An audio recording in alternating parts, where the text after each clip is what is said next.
India's top AI university లో BTech with education loan, 100% placement only in Presidency University, Bangalore. నమస్తే, నేను విజయ్.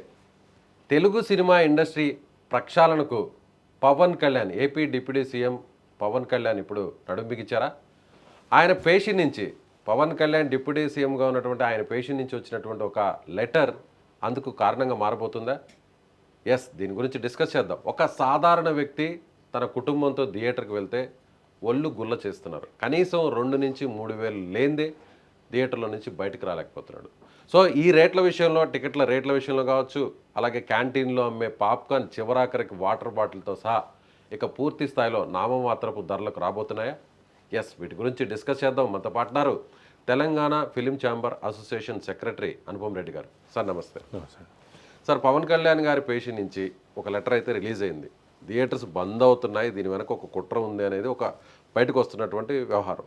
అయితే ఇది పక్కన పెడితే ఇంకొక అంశం ఏంటంటే, ఇక మీదట గవర్నమెంట్ కట్టేటువంటి ట్యాక్సుల విషయంలో కావచ్చు, ఏదైతే ప్రేక్షకుడికి అమ్మేటువంటి టికెట్ విషయంలో కావచ్చు, అలాగే అక్కడ పాప్కార్న్, స్నాక్స్, వాటర్ బాటిల్, వీటన్నిటి విషయంలో ధరల మీద కూడా సమీక్ష జరిపే అవకాశం ఉంది అని క్లియర్ కట్గా మెన్షన్ చేశారు. దీనిపై మీరేమంటారు? సార్, ఖచ్చితంగా జరగాల్సిన పని అనేది. ఎందుకంటే రేట్లు మరీ విపరీతంగా పెరిగిపోతూ ఉన్నాయి, అన్నీ పెరుగుతూ ఉన్నాయి. సామాన్య ప్రేక్షకుడు వెళ్ళలేకపోతున్నాడు థియేటర్కి. ఇప్పుడు మనకు 3 క్లాసెస్ ఆఫ్ పీపుల్ ఉంటారండి. Lower class, middle class and higher class. Middle క్లాస్లో మనకు upper middle class, lower middle class కూడా, కానీ ఓకే, అది లెట్స్ కన్సిడర్ అది మిడిల్ క్లాస్ ఉంది. హైయర్ క్లాస్ వాళ్ళకి ఏంటంటే ఎన్నో ఎంటర్టైన్మెంట్ ఆప్షన్స్ ఉన్నాయండి. వాళ్ళు పబ్లకు వెళ్తారు, ఇంట్లోనే హోమ్ థియేటర్ పెట్టుకొని సినిమాలు చూసుకుంటారు, ఏదైనా. So they have many kind of options of higher class people. So దాంట్లో కూడా కొన్ని ప్యాషనెట్ సినిమా గోవర్స్ ఉంటారు, వాళ్ళు సినిమాకి వస్తారు. సో వాళ్ళకి ఈ రేట్స్తో పెద్ద డిఫరెన్స్ పడదు.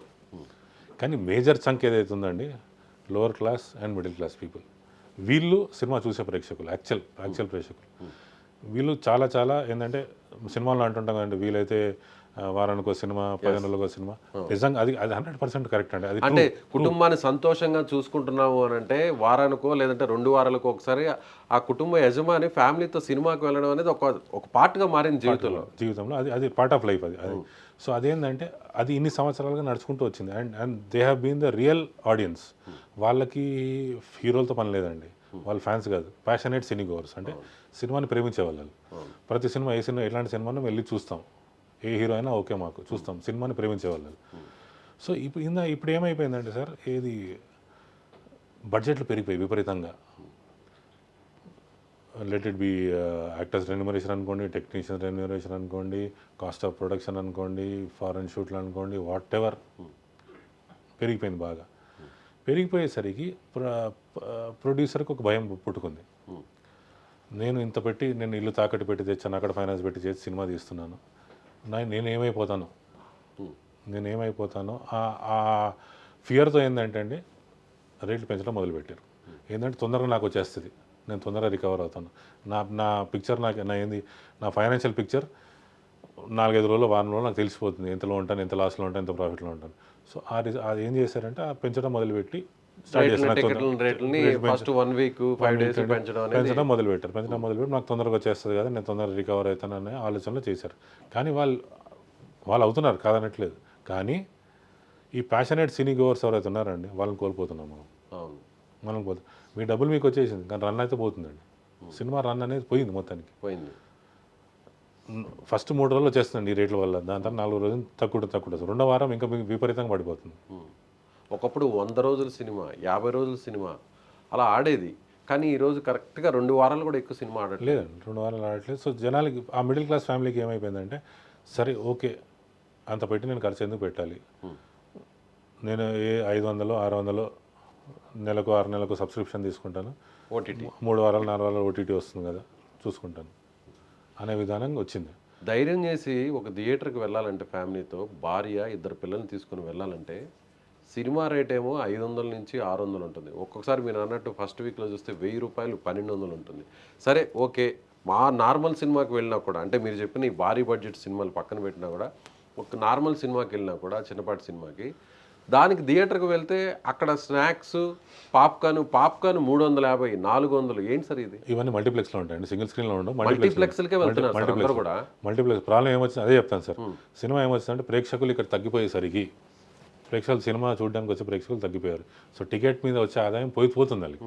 సో వచ్చిన వాళ్ళకి ఏంటంటే ఇది ఇక్కడ నుంచి మనం తిందాం అనే ఆలోచనతో వాళ్ళు పెంచుతున్నారు. వాళ్ళు కూడా ఆలోచన ఏముండాలంటే మనం పెంచుతున్నాం, తక్కువ ఉంటే 10 మంది కొంటున్నారు. అంతే కదా, రేట్ ఆ మూల సూత్రాన్ని ఎందుకో మరి వదిలేస్తుంది. రేట్ పెంచేసరికి 5-6 సేమ్ ప్రొడ్యూసర్ ఏ విధంగా ఆలోచిస్తున్నాడో నేను తొందరగా తీసేసుకోవాలి, వీళ్ళు అదే ఆలోచనలో ఉన్నారు. కానీ అది లాంగ్ రన్లో పనికిరాదండి. అప్పటికి సర్వైవల్ అయిపోద్దేమో. ఇవాళ సర్వైవ్ అయిపోయాము, రేపు ఇప్పుడు ప్రభుత్వం ముందుకొచ్చి మీరు అన్నట్టుగా ఇప్పుడు డిప్యూటీ సీఎం గారు ఆయన పేషెంట్ నుంచి ఒక అనౌన్స్మెంట్ వచ్చింది.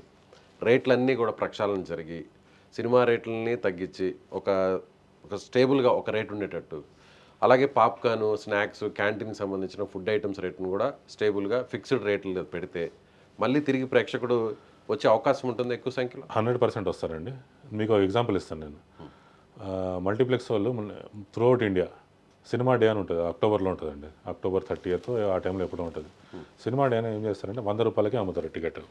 ఆ 100 రూపాయలకి ఏంటంటే పాత సినిమాలు వేస్తారు.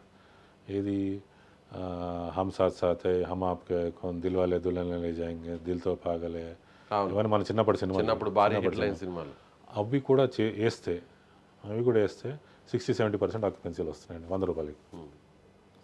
మనం చిన్నప్పటి సినిమాలు. సో జనాలు వస్తున్నారు. తక్కువ ఉంటే ఇది గ్రేట్, పెద్ద ఎగ్జాంపుల్ ఇది. అంటే ప్రేక్షకుడిలో తప్పులేదు, ఇండస్ట్రీలోనే తప్పు. ఇండస్ట్రీలో 2 తప్పులు లేండి. ఒకటి రేట్లు, ఒకటి కంటెంట్ సరిగా రావట్లేదు. సో ఏంటంటే అది అపీలింగ్ లేదు. ప్రేక్షకులు మనం ఒక టైంలో ఏంటంటే ఏ సినిమా వేస్తే వాళ్ళు చూసేస్తారు, ప్రేక్షకుడు పిచ్చోడు అనుకుంటాం. కాదండి, మోస్ట్ ఇంటెలిజెంట్ పర్సన్ అంటే ప్రేక్షకుడు. ఆ ట్రైలరు, ఆ లుక్, ఆ ఫీల్తో పట్టేస్తున్నాడు. ఈ సినిమా చూడాలా లేదా, నేను చూడాలనుకుంటే ఆలోచిస్తున్నాడు దాని రేట్ ఎంత. ఎక్కువ ఉందనుకోండి, no I will go back. తక్కువ ఉందనుకో ముందుకు వస్తున్నాడు. అది సింపుల్ ఎగ్జాంపుల్ అండి. మన సింగిల్ అనే సినిమా వచ్చింది, చిన్న సినిమా. మల్టీప్లెక్స్లో 150 రూపీస్ టికెట్ ఉంది. బాగా వచ్చింది సినిమా, రీసెంట్ రిలీజ్. అవును. ఇంకో ఎగ్జాంపుల్ చెప్పు. ప్రాఫిట్ వచ్చింది ఆ సినిమా, వచ్చింది, మంచి ప్రాఫిట్ వచ్చింది. అదే సినిమాని అల్లు అరవింద్ గారు దాన్ని ప్రొడ్యూస్ చేశారు, వచ్చింది. కానీ ప్రేక్షకుడు ఆలోచించే విధానం మాత్రం పర్ఫెక్ట్, 100% పర్ఫెక్ట్. ఇది మంచి పరిణామమేనా? ఈ డెసిషన్ 100% మంచి పరిణామం సార్. దీని ఇండస్ట్రీ బాగుపడుతుంది, 10 మంది ముందుకు వస్తారు సినిమా తీయడానికి. ఇప్పుడు ఏమైపోతుందంటే సినిమాలు ఆడక ఏమైపోతుందంటే ప్రొడ్యూసర్ భయపడిపోతున్నాడు, నేను తీయాలా వద్దా. సో దీనివల్ల ఏంటంటే ప్రేక్షకులు ఎక్కువ వచ్చి సినిమాలు నడుస్తుంటే వాళ్ళకి ఒక బూస్ట్ ఎంకరేజ్మెంట్. సినిమా ఒక ప్రొడ్యూసర్ ముందుకు వచ్చి నేను సినిమా తీస్తాను. యాజ్ ఏ ఫిలిం ఛాంబర్ పర్సన్గా మీరేమంటారు? పవన్ కళ్యాణ్ గారు తీసుకోబోయే ఇలాంటి డెసిషన్ పట్ల మీ అభిప్రాయం ఏంటి? 100% కరెక్ట్ అభిప్రాయం. ఆయన చేయాల్సింది ఇది, రేట్ల ప్రక్షాళన చేయాల్సింది. ఇంకోటి ఆన్లైన్ టికెటింగ్ సిస్టమ్ అనేది ఉండాలండి, పెట్టాలి. ఏంటంటే 100% ఆన్లైన్. ఇప్పుడు ఇక్కడ ఎన్ని టికెట్లు పోయాయి, ఎన్ని టికెట్లు సేల్ అయ్యాయి, గవర్నమెంట్ పరంగా మొత్తం అన్నీ తెలియాలి. సో ప్రొడ్యూసర్ కూడా తెలుస్తుంది ఆ టికెట్ ఎన్ని అమ్ముడు పోయాయి. సో ట్రాన్స్పరెన్సీ ఉందంటే అది అందరికీ మంచిదండి. గవర్నమెంట్కి మంచిది, తీసే ప్రొడ్యూసర్కి మంచిది, డిస్ట్రిబ్యూటర్కి మంచిది, ఎన్నిటిగా. So everywhere it is transparency. ఇండస్ట్రీతో లింక్ అయిన వాళ్ళందరూ కూడా దీనివల్ల లాభపడతారు. 100% పడతారు. ట్రాన్స్పరెన్సీ అనేది ఉంటే జిఎస్టీ అసలు సరిగా కడుతున్నారా లేదా, ట్యాక్స్లు పర్ఫెక్ట్గా వస్తున్నాయా లేదా, అలాగే దీనికి సంబంధించి ఏదైతే స్నాక్స్ సంబంధించి, క్యాంటీన్ సంబంధించిన ప్రైజెస్ అన్నింటిని కూడా డౌన్ చేయడం, స్టేబుల్గా ఉంచడం, టికెట్ ప్రైజెస్ అన్నింటిని కూడా డౌన్ చేయడం, స్టేబుల్గా ఉంచడం, ఇదంతా కూడా ఒక శుభ పరిణామం. 100% good decision. Good decision. Thank you sir. Thank you.